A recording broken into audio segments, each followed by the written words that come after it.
Covid കാലത്താണ് ആലപ്പുഴ കഞ്ഞിക്കുഴി ഗ്രാമപഞ്ചായത്തിലെ മാനസിക്ക് ഒരു സംരംഭം തുടങ്ങണമെന്ന് ആഗ്രഹമുദിച്ചത്. വീട്ടുകാരെയും ബന്ധുക്കളെയും പങ്കെടുപ്പിച്ച് ശുദ്ധമായ വെളിച്ചെണ്ണയും കറി പൌഡറുകളും മാനസി നിർമ്മിച്ചു തുടങ്ങി. കേന്ദ്ര സർക്കാരിന്റെ പ്രൈം മിനിസ്റ്റേഴ്സ് എംപ്ലോയ്മെന്റ് ജനറേഷൻ പദ്ധതിയാണ് ഈ യുവതിക്ക് കരുത്തു പകർന്നത്. റിപ്പോർട്ടിലേക്ക്. കോവിഡ് കാലത്ത് നാമെല്ലാവരും അടച്ചുപൂട്ടി വീട്ടിലിരുന്നപ്പോഴാണ് ആലപ്പുഴ കഞ്ഞിക്കുഴി ഗ്രാമപഞ്ചായത്തിലെ മാനസിക്ക് ഒരു സംരംഭം തുടങ്ങണമെന്ന ആഗ്രഹമുണ്ടായത്. വീട്ടുകാരെയും ബന്ധുക്കളെയും ചേർത്ത് ശുദ്ധമായ വെളിച്ചെണ്ണയും കറി പൗഡറുകളും നിർമ്മിച്ചു തുടങ്ങി.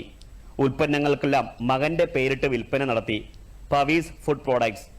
മായം കലരാത്ത ഭക്ഷ്യവസ്തുക്കൾ നാട്ടിൽ ഹിറ്റായപ്പോൾ സംരംഭം വികസിപ്പിക്കാൻ തന്നെ മാനസി തീരുമാനിച്ചു.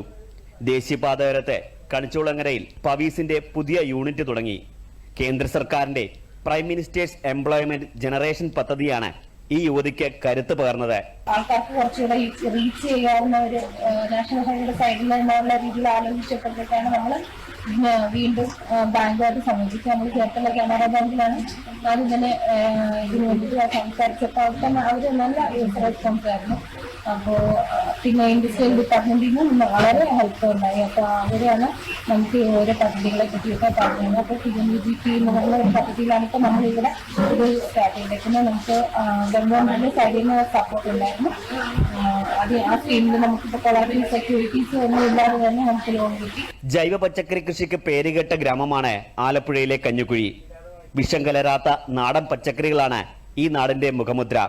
മായം കലരാത്ത ഭക്ഷ്യ ഉൽപ്പന്നങ്ങൾ ജനങ്ങളിൽ എത്തിക്കുക എന്നതാണ് മാനസിയുടെയും ലക്ഷ്യം. ക്യാമറാമാൻ അനന്തു സതീശനൊപ്പം R. രവികുമാർ, ദൂരദർശൻ ന്യൂസ്, ആലപ്പുഴ.